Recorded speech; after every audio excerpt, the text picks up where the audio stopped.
Laina pakpa mibu nanauni nakha thabani haiduna yumsida pusalakliba makhoi tamogi koktune aini yam ngaklise. Hai, Sinthana tara nungairone nangbo. Laina si pakningna pakpa kana yauge. Masidi akoi punna lanthengminagadabani.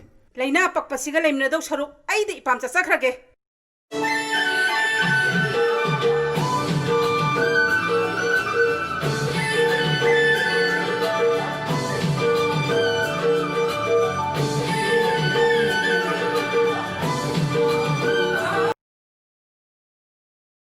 Hello.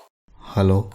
Aina call tawra ise atagi nate ngasidagi nang aibu kawro ai nang mari amata leina pa pamdre leina do ai su pakningde nang atopa mo yengo phare thamage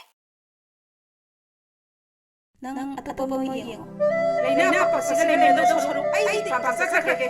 leina do ai su pakningde Laina pakpa mibu nanauni nakha thabani haiduna yumsida pusalakliba makhoi tamogi koktune aini yam ngaklise. Laina Pukpa. Laina Pukpa. Ay Laina Pukpa. Ay Laina Pukpa.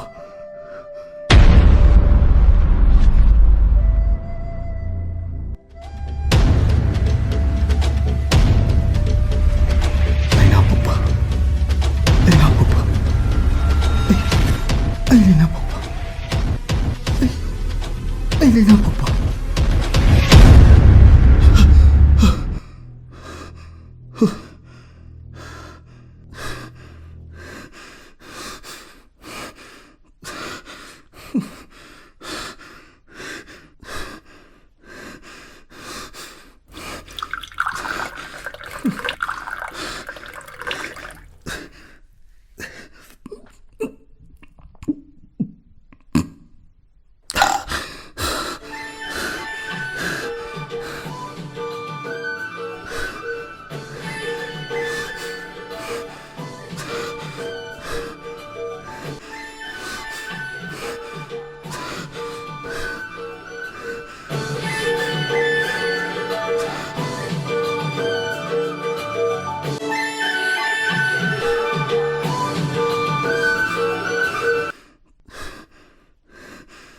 Hello.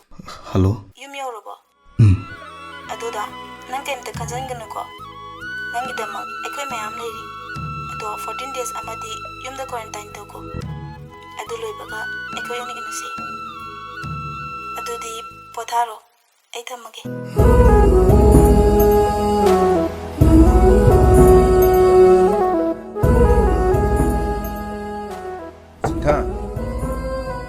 Sintha sak leire sathona batawro ora pa leire su phone da dum hairo ko wakal lana khanjan baya de ko nangi da mak akoi su yam leire sidi se sak si leire sathona batawro ko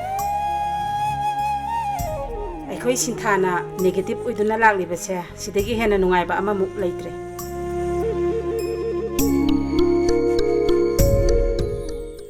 Nongma soidan siredaba aikoina COVID-19 bu ki tukachaba pomba thadoktuna akhoi puna lanthengminarasi.